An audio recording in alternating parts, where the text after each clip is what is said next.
Welcome to the FCS Edge, where we finally caught our breath from week 0. Craig Haley of Stats Perform and theanalyst.com, joined by co-host Zach McKinnell of FCS Football Central on SI. Our producer is Graham Bell, and we're ready to roll into week 1. Zach, what is happening? Oh, man, I'm just glad we finally got some football, Craig. We finally got to watch actual football. We actually had some X's and O's to talk about.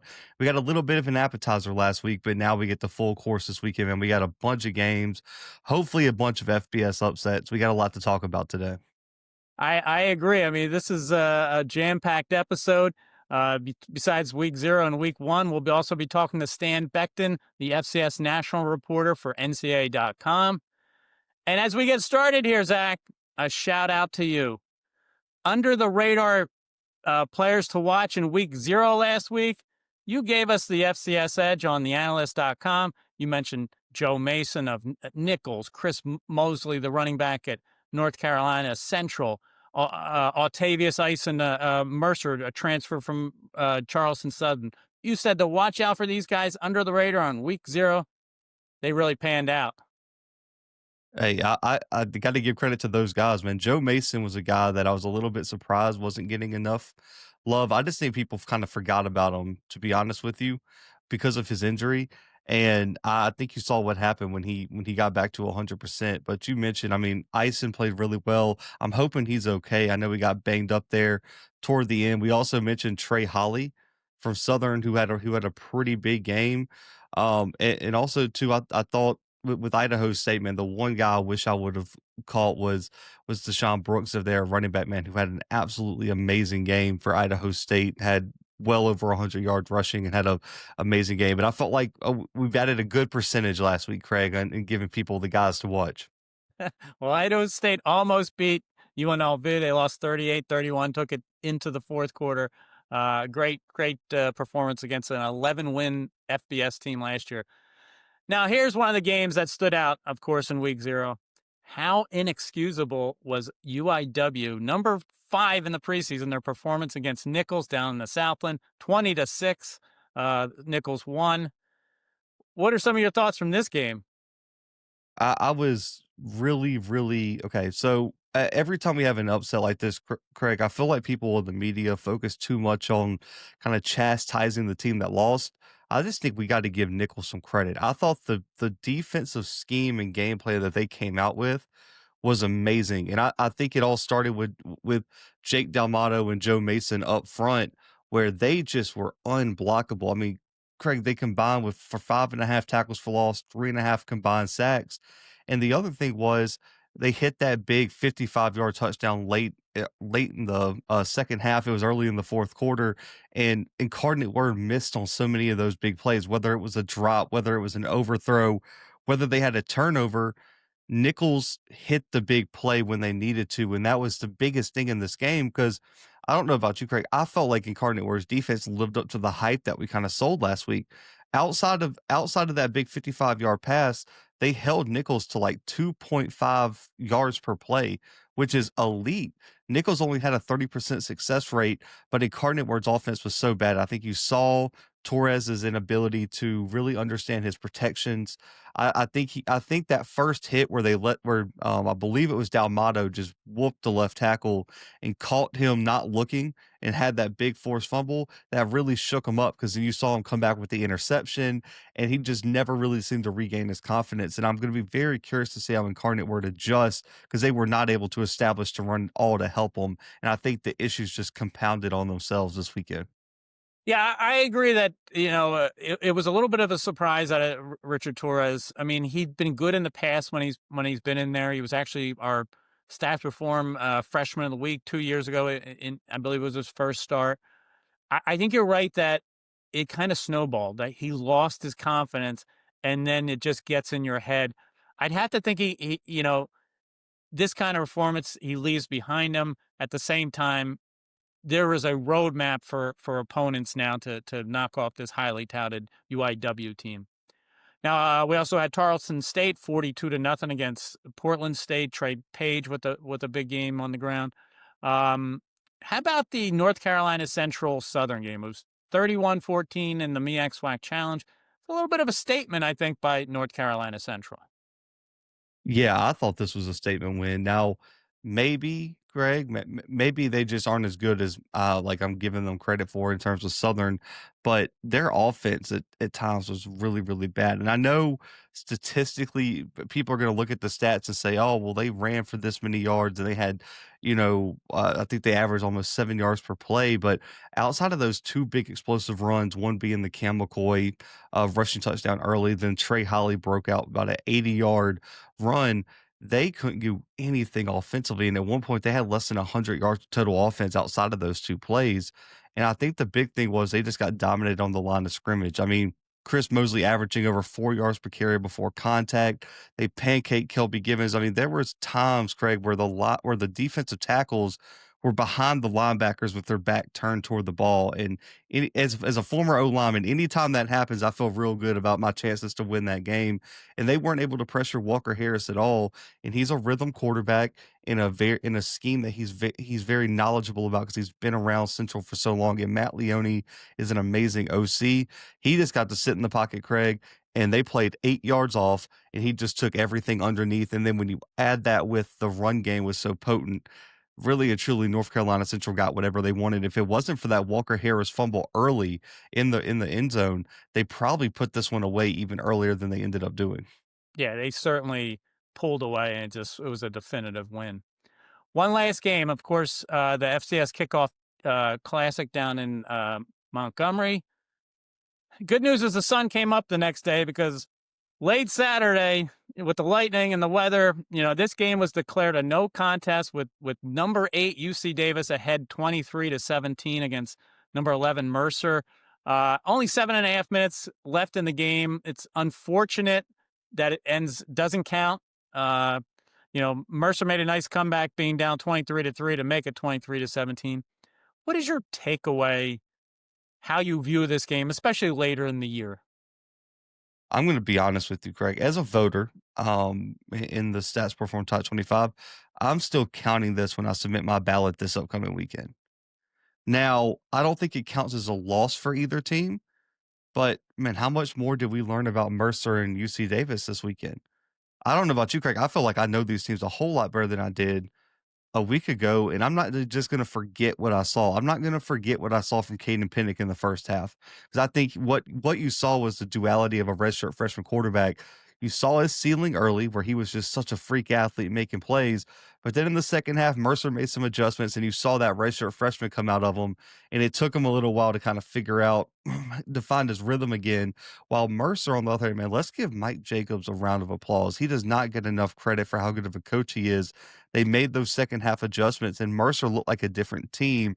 And you saw DJ Smith look like a completely different player at quarterback in the second half compared to the first. And it also helped that Ison had an absolutely amazing second half, and they were able to establish the run finally. And I thought they did a good job getting pressure on Pinnock in the second half. I'm counting this game, Craig. I understand the no contest, but I don't like the fact that they just threw out the statistics. At least make the statistics count and just call it a no contest or make it a tie. Just put it a tie on their records or whatever you want to do. Because obviously, I'd be curious to know if they would have gave UC Davis the win if it was still 23-3 at that point. And maybe UC Davis had the ball about to go up again. Maybe it changes. But for me, at least keep the statistics because this is where it really impacts these teams. Is one, in a 12-game schedule now, Craig, my thinking is it's going to take 8 wins to get into the playoffs this year minimum. What happens if you have an 8-4 team versus a 7-4 Mercer or UC Davis team on the bubble? How does the committee value that? Especially, I know we're supposed to forget, and it's a no contest, when they look at the score and Mercer was down.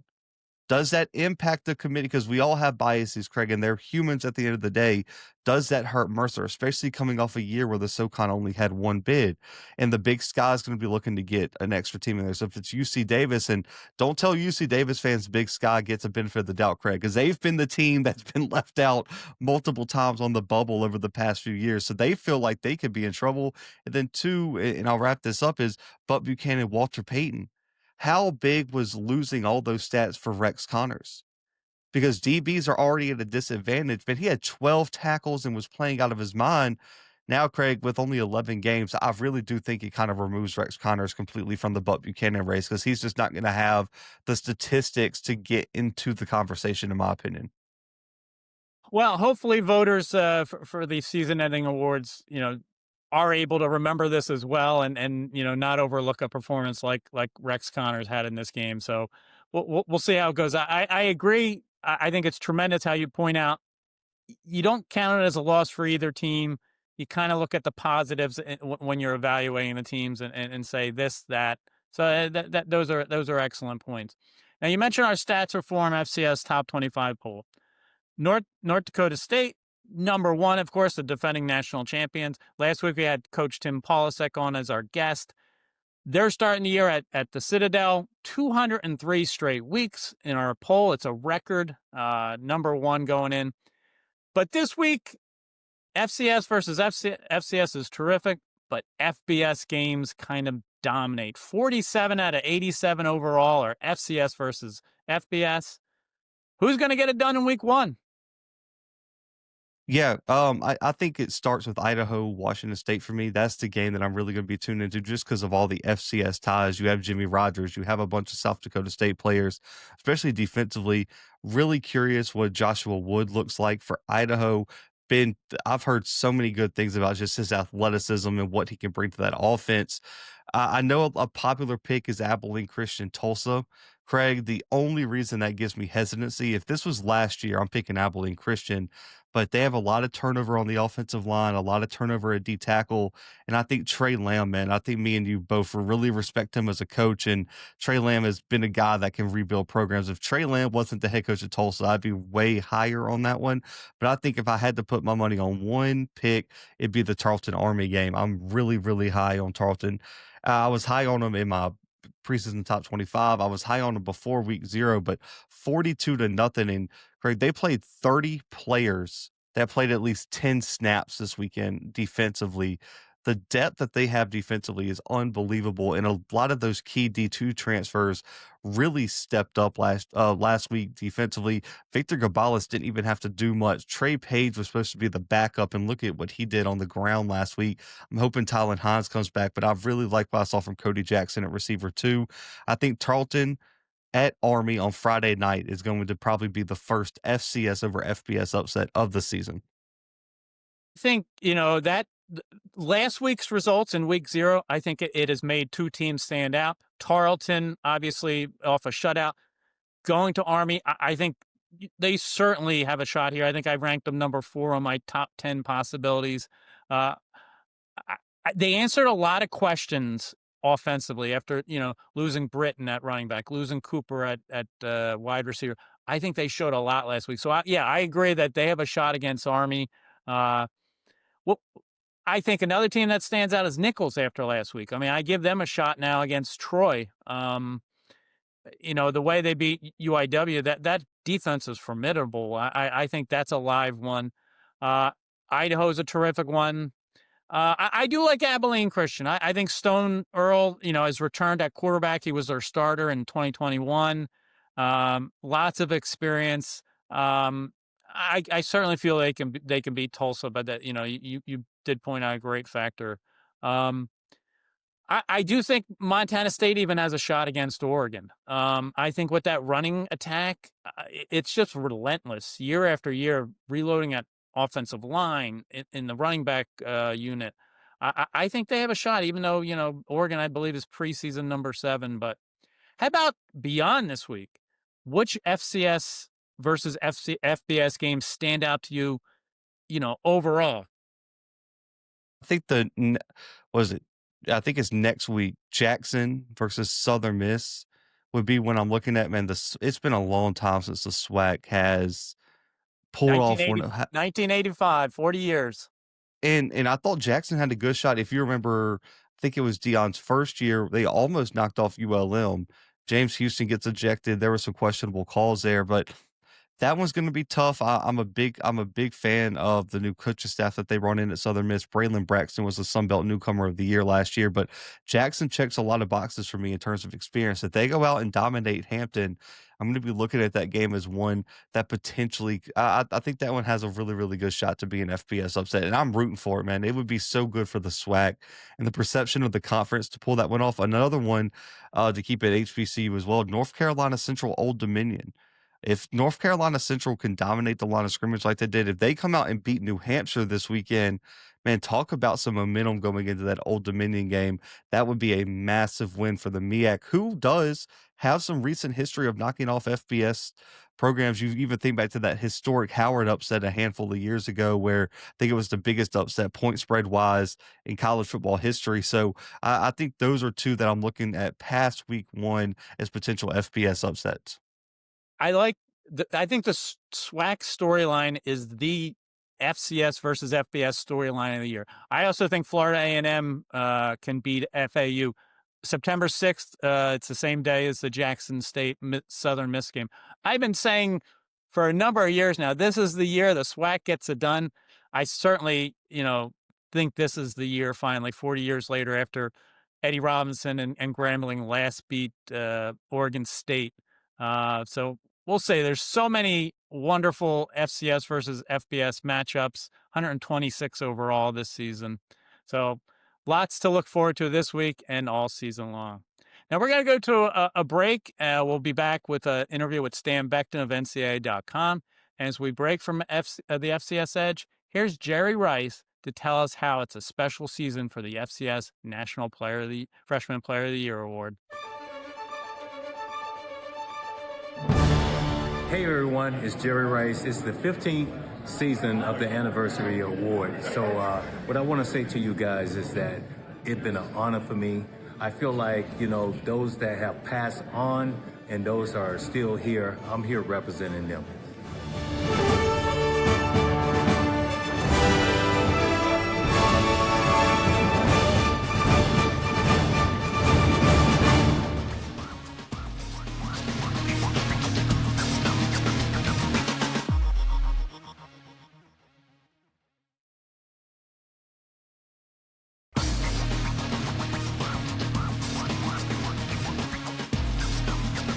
Welcome back to the FCS Edge. Craig Haley and Zach McKinnell. We're excited to be joined today by Stan Becton, the FCS national reporter for NCAA.com. You can find his coverage on X at Stan_Becton. You can find him on Instagram and TikTok at Stan Becton. Stan, I tell you, we are so excited to have you here because you know the FCS so well, and you know that in recent years it's been the Dakota schools, the Montana schools, 4 straight years, and then have made it to the national championship game. Is that inevitable this year, or are we going to see a difference? I mean, if I was having to make a pick right now, I would definitely pick a Dakota school, but I think there could be some schools that sneak in there. I like Illinois State because, I mean, just look at their preseason all-conference level caliber players. I mean, at every position, they have someone coming back. And then I even like the potential return of Mason King if he can get back to form he was in and before he got hurt. So I like Illinois State. Tarleton State was another one I was going to say, but I feel like they might be a year away. I don't know about you guys, but I mean, it's only their second year eligibility. So I'm not sure exactly if they can get over that hump just right now. And of course, a week ago, I might have said UIW had a chance, but I don't know about them anymore. No, I agree with you on the UIW. I think me and Craig were both pretty high on them, and then it all came to a screeching halt last week. I'm with you. I think Tarleton might be there. At 42-0 last week was a really, really impressive performance. But Stan, we've seen teams like you saw Albany a few years ago make that run to the semifinals. You saw like those dark horse teams kind of emerge that in the preseason weren't getting a lot of hype. Who are your potential dark horse playoff contenders this upcoming season? Yeah, we had to pick a dark horse right now. I think you could look at Southern Illinois because they were really, really hurt last year. And I think they went only, I want to say 4-8 last year, But like if they're back healthy, I think they can be a team. They're going to be battle tested if they make the playoffs, so they know how to beat these Dakota teams and potentially the Montana teams that are on that same level as the Dakota team. So they would be battle tested getting into that postseason. So I think that could be a team to watch out for. And I mean, I know you said teams that aren't getting hype, but if we're looking at teams that were getting hype, you can't ignore Sacramento State either and all their transfers. So I mean, but that Southern Illinois team is one I really think could rise up these rankings really fast. I like that pick. Now, Stan, you just covered the MEAC SWAC Challenge in Atlanta, where North Carolina Central beat Southern. What are some of your key storylines for the FCS HBCU outlook this year? Yeah, I mean, looking at that North Carolina Central team, that offensive line, they played great. That right side, they were one-on-one blocks with the SWAC preseason defensive player of the year the entire night almost, and they did amazing. So that makes me wonder, can a team like Morgan State out of that MEAC, which has a great defense, can they potentially cause chaos in that MEAC? That's one thing I'm watching out for this season. Do they have a quarterback that could potentially, help them along the way? Because that's been their biggest problem. They can't find anyone to throw the ball. If you're asking Morgan State these last few years to push the ball past 10 yards downfield, it's not going to happen. So they got to be able to figure that out. But could they and cause chaos? Potentially. Then I also want to see how good is Jackson State. They got Jacobian Morgan. They got Jeremiah Williams. Two very good FCS players beyond just HBCU. They proved that last year. So I want to see how good they can be because after seeing Southern, I think Jackson State could run through any SWAC West team. So I want to see how good they can be. And then lastly, I want to see, Michael Vick, Deshaun Jackson, how they do in year one. Of course, they kick off things to start the year in week one on Thursday Night Football. So I want to see how they do to start the year. But I like Michael Vick and Norfolk State a lot better than I like Delaware State and Deshaun Jackson just because of the talent disparity there. So I want to see how they do in year one. I like the North Carolina Central storyline. Let me stand a stat for you. Chris Mosley averaged almost 4.5 yards before contact this weekend. Yeah, If he's he electric. if he just falls down before he gets touched, he rushes for like 80 yards this weekend, which is unbelievable. And like you said, I think they pancaked Kelby Givens 4 times this weekend. And that's one-on-one matchups on the outside, which is just unbelievable. When you look at week 0 as well, you had Idaho State make a big push toward UNLV this weekend and almost pulled off that upset. They lose by 7 in Dan Mullen's debut. What teams do you think have the best chance to pull that FCS over FBS upset this season? Yeah, I mentioned them earlier. Tarleton State, they play Army in week one after we just saw them put that 42-0 shutout win over Portland State. And like you said, that was impressive. I mean, 42-0, a shutout in week 0 when I know back in the day when I used to start playing college football, we still had two-a-days. Then practices got less and less and less physical. So to have a shutout defensively in week 0 is super impressive because you're barely tackling in the offseason. You're barely hitting. You might just be thudding. You're barely taking people to the ground. So they did that in week 0. And of course, we know Army, they run that triple option, which is something that early in the season is a lot easier to play and prepare for that triple option than later in the season.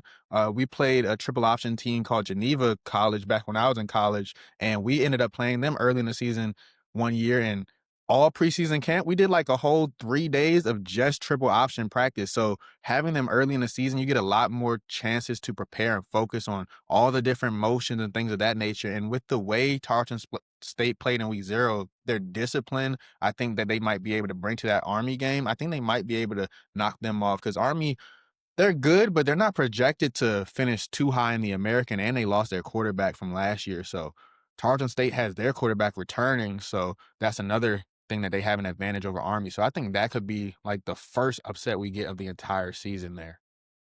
We're visiting with Stan Becton, FCS national reporter for NCAA.com. Stan, in talking about FCS versus FBS matchups, you used the word earlier, it's like my buzzword for these kind of matchups, chaos. I mean, I think it galvanizes the FCS level no matter what team, if it's a rival or not. If they can pull an upset against the FBS, it just, it gains national attention. Tarleton certainly has a chance against Army this week. Any other teams you think have a chance beyond week one? This season pulling an upset? Yeah, I was looking at, well, not beyond week one. I was really focusing on that week one because I feel like that's the best chance you can catch these guys given the transfer portal, and half these teams aren't the same. So if you got 50 new guys on your roster, like, you as a coach don't know what your team is going to be. And I'm just looking at teams that could have that kind of roster turnover, playing a team in the FCS that has a bit of talent there. And I'm looking at Bowling Green, which has a coach from the FCS last year in Eddie George, and they brought in a couple of FCS guys to play with him. I know Eric George, his son, is probably going to start on that D line up there for Bowling Green, but they lost a lot of pieces, and they play a Lafayette team that was pretty good, and I think they have a lot of good returning pieces. So that's another one in week one I was looking at like, maybe we could get Eddie George fall into the FCS in his first time. Because, I mean, he's used to the FCS competition, so, I mean, it could be a possibility. Yeah, I think the chaos one would be Idaho, Washington State, right? I think y'all might see more Idaho T-shirts and fans in Brookings than y'all might have ever seen in your life. Because if they knock off Jimmy Rogers in that Washington State team, Idaho is going to carry the flag for the FCS. And I still don't think they know who their starting quarterback is at Washington State. And Idaho is super confident in Wood, who they brought in from, I believe, Fresno State. So that one would be the chaos scenario, I think, Stan, if they can pull that one off. Yeah, in Idaho, I know they have Coach Ford there taking over, and they're really high on him entering this year. They're like, we're not going to miss a beat. So I think they could do it. Stan, let's also talk, big picture with season-ending awards. The Walter Payton Award, Buck Buchanan Award. Let's start with the Walter Payton Award for FCS Offensive Player of the Year. Who stands out to you as a candidate going into the year? Yeah, it's just the top candidate, I think, for me would personally be Aiden Bowman from South Dakota State. I think he's the best quarterback in the FCS this year. I know people will also say Derek Robinson from Monmouth. I like him as well, but I don't think he'll have the necessarily big games that I think that we'll get to see a South Dakota team play. And Aiden, he's a lefty, and a lot of people don't like lefties, but he's one of those lefties that make you like him when you see that ball come out of his hand. And I think when you watch him play, he's going to get the chance to knock off these big teams week after week compared to a Monmouth squad that, they might not necessarily have those big games, and they might have to win the CAA for him to, win that. But then we also got to focus on Eli Gilman, Montana. I mean, he got the Rice Award, and he's like the only one left that hasn't transferred up. So he's got to be a candidate, right? I mean, everyone else keeps leaving. He's staying. So he's got to be one of the candidates as a top running back returning to FCS. Then on the flip side with the Buck Buchanan, I think there's two names that appears. I'm going to toss it to you. Who are your preseason favorites for the Buck Buchanan?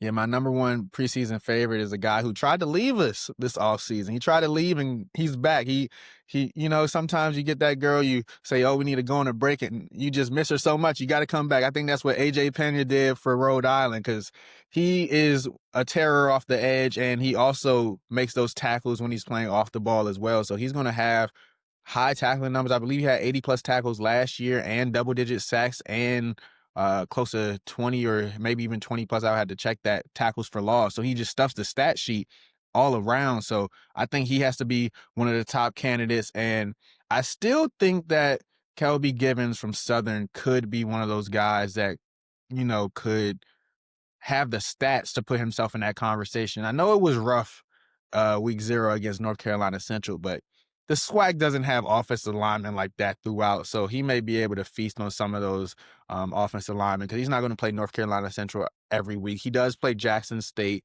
which will be another game where it's like, if you can't do good against Jackson State after not doing against North Carolina Central, maybe you shouldn't be a candidate for this award. But he's going to have multiple chances to prove himself, and I think for him it really just comes down, can he have that one big game? I know we saw with Isaiah Land a couple years ago. He had like a 4-sack game, and that really launched him into the conversation for the Buchanan. So can he do something of that similar proportion? I mean, he'll face the same like level of offensive lineman that could allow him to have like those huge stats that we've been able to see from some of these guys, Including this weekend against Mississippi Valley State.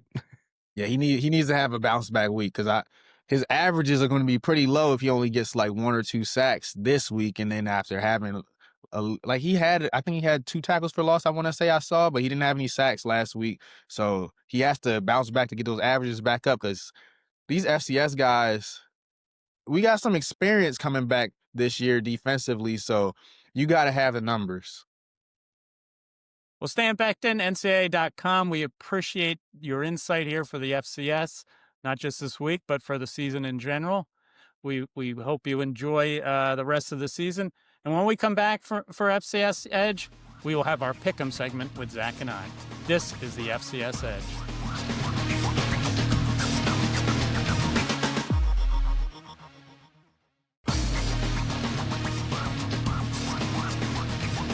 Welcome back to the FCS Edge. Our third segment is always our Pick 'em segment. And we always try and pick really tight games and look at the best matchup of the week. This week, we start out with the Stats Perform FCS Game of the Week. It's number 25, Richmond, at number 14, Lehigh. This is the first game for Richmond in the Patriot League. They're playing the defending champion. They met in the playoffs last year, and Lehigh won 20-16 on the road. This is just like, as I mentioned last week on the podcast, the Daytona 500 matchup of the Patriot League season. It just gets rolling from the start, Zach. Yeah, I'm actually really excited for this game, and I think Lehigh is probably going to be looking to make a statement. I know they beat Richmond last year in the playoffs, but I still think they probably feel a little bit disrespected, Craig. If you remember, the narrative around like the FCS space was once Richmond joined, up until Villanova, William and Mary announced their intentions as well, that Richmond was just going to walk through the Patriot League every year, that they were like, oh, they moved and they just want an easy path to the playoffs. I think Lehigh's kind of looking around like, do you remember what happened in the playoffs and how much talent we have coming back? Craig, I think, me personally, I lean Lehigh in this matchup, and that's who I ended up picking. That they ranked 10th nationally in defensive yards per play last year, and they've returned like 15 significant contributors off that defense. And that's led by Matt Spatney at defensive end, who I believe was a preseason All-American, had 11.5 sacks last year. And you look at that running back core offensively, man, with Jaden Green and Luke Yoder. Both guys, I think Jaden Green was a freshman All-American. Luke Yoder was an All-Patriot League selection. If they can just take a little bit of a step forward at quarterback, they were a little bit young at that position last year. I think this team could be really good. And they returned 6 offensive linemen that played over 200 or more snaps last year. I really like what I see from Lehigh. I think my question with Richmond, Craig, is one, secondary. They only got 2 guys in the back end that played over 200 snaps. Running back, they got to replace a ton there. And quarterback, I think Wickersham coming off an injury is interesting, right? I think 2 years ago, he played really well, but last year, man, he really got off to a bad start. Was really the key behind that I believe it was the Wofford upset loss early. I think Richmond has a lot of question marks. They were not in my preseason top 25. I was a little bit higher on Lehigh than a lot of voters. I'm going to go Lehigh here, and I think Lehigh makes a Patriot League statement week 1. I also like Lehigh. I think that's a program that's so tradition rich. It's good for the FCS level when Lehigh is a good program, and they're certainly strong this year. Kevin Cahill certainly has them back and going. Richmond, I think they might be strong enough in the defensive front 7 with the linemen and Carter Glassmeyer. Their linebacker should have 15 tackles come Saturday. But I do think Lehigh has too much back. They're probably as deep a team in the FCS as far as significant returnees back for a team. So that's going to be a great matchup. It's not the only nationally ranked versus nationally ranked matchup. Number 15, Sacramento State, is at number 3. South Dakota State. Sac State is coming off a 3-9 year, totally rebuilt. I believe it's 71 or 72 newcomers, many of them transfers under Brendan Marion, their new coach. It's just a totally different team. South Dakota State certainly has a new look, including Dan Jackson at head coach. But it's fascinating how many new players are on Sac State. This is the matchup I'm most excited for this weekend, just because, and I still think if you ranked out of conference matchups by intrigue, this would be number 1 for me, just because there's so many unknowns with Sac State. You have the hype, you have Brennan Marion, you have the go-go offense, you have a loaded transfer portal class, but then you have South Dakota State who has a new head coach, a new starting quarterback, a ton of new pieces defensively.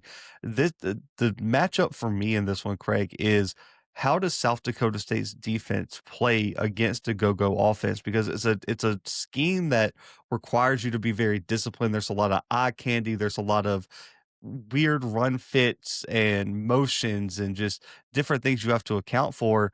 I think the front four is really experienced for South Dakota State, so I think they're going to test the O line of Sac State. But I understand that the Chase Van Tolls, the Joel Ullman, like they have the hype, right? But do they have the experience to not be out of position in key moments? Because this is a type of offense where if you're out of position, Craig, they are going to make you pay. And then on top of that, too, the secondary is replacing all the starters. They like to establish the run, then take the deep shot in this offense. Can South Dakota State keep Sac State from generating those explosive plays? Because that's when this offense really opens up, and we're really going to find out as Sac State rebuilt the trenches. Because this defensive line for South Dakota State has the experience and talent to make things interesting. And I still think South Dakota State might, on paper, have the best offensive line in the FCS. Them or Montana State.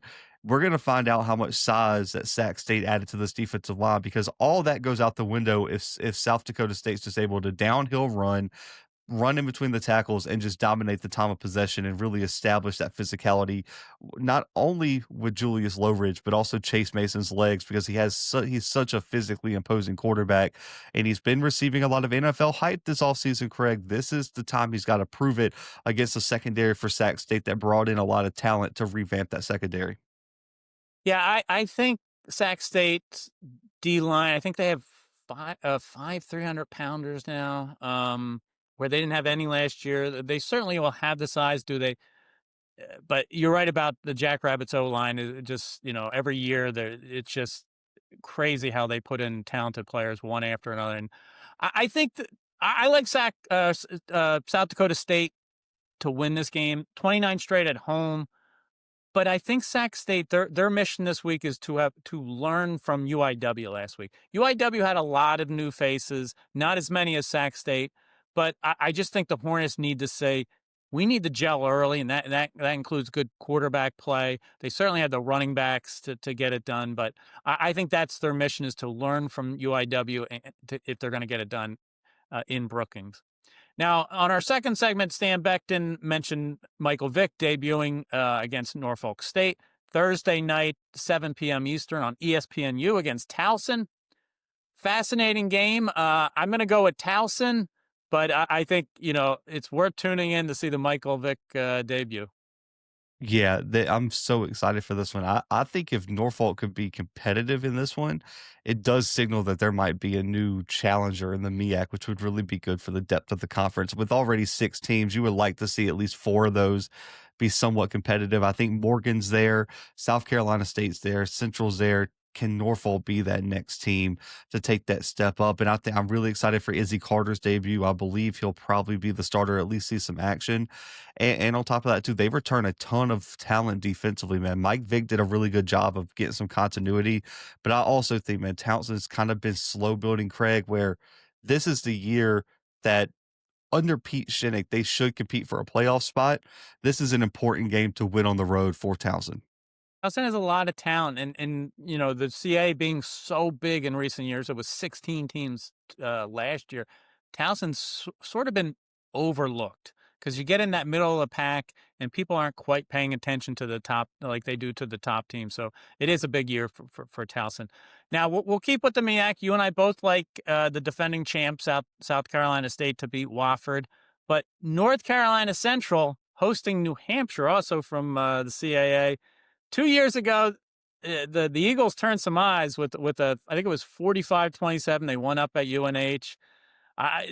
The way they looked last week, I think you have to like North Carolina Central getting it done here. Yeah, I'm a big fan of Central in this one. I think they actually win this one. I'm a little bullish. I think it could be upwards of 14, 21 points here. I think they make a statement.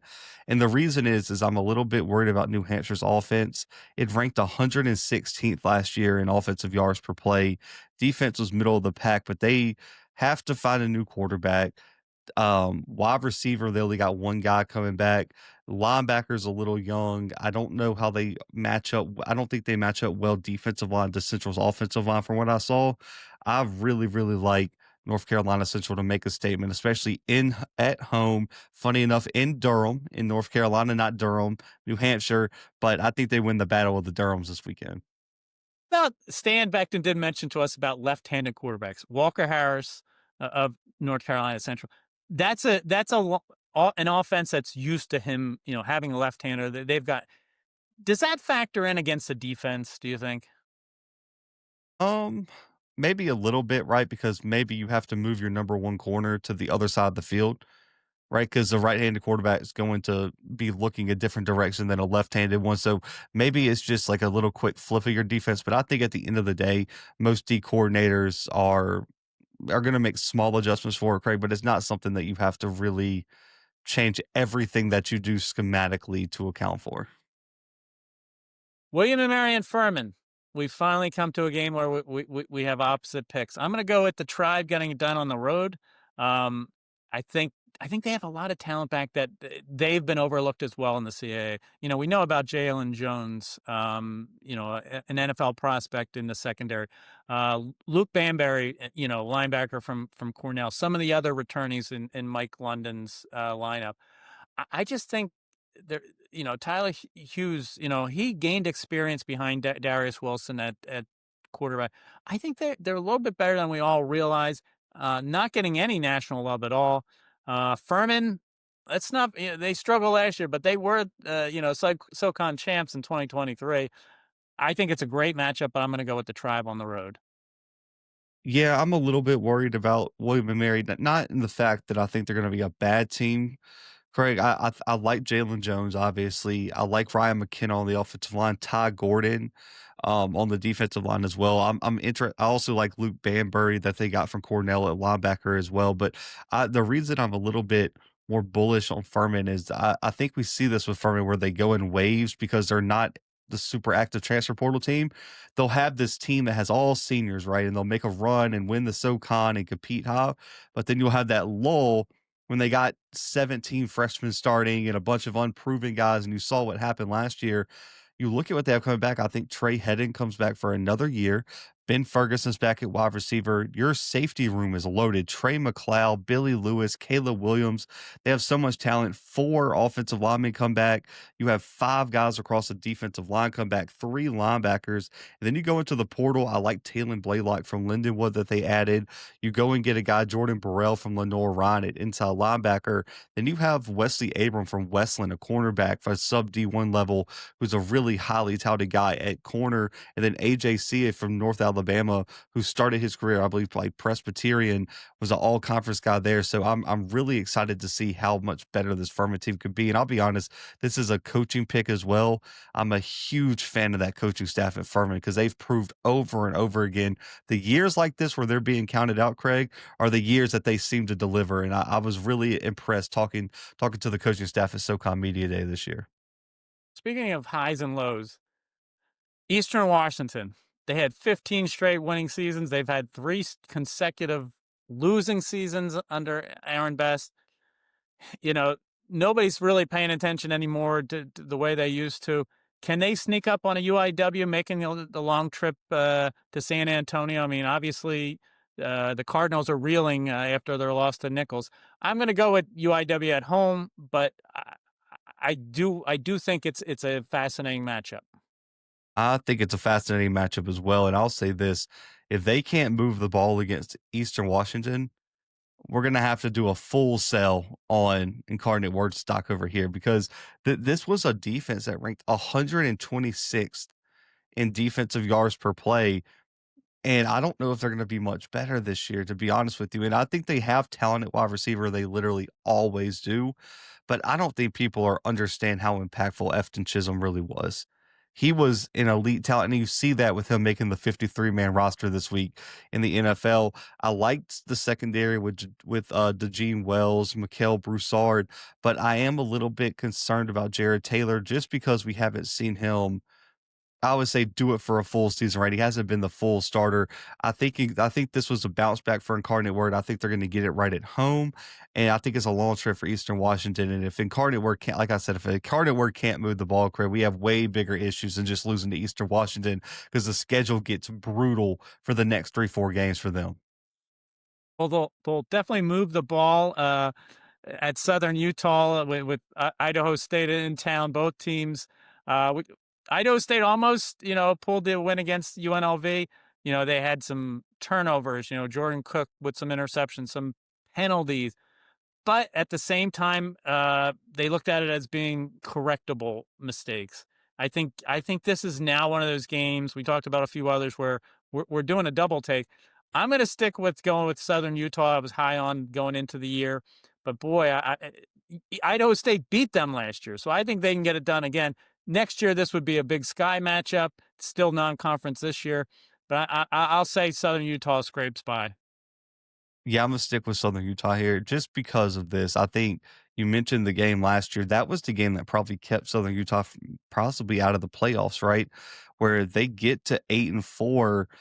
I think they have a way. I think there's a possibility if they win that Idaho State game, they get in over Northern Arizona. Like there was a real possibility of that.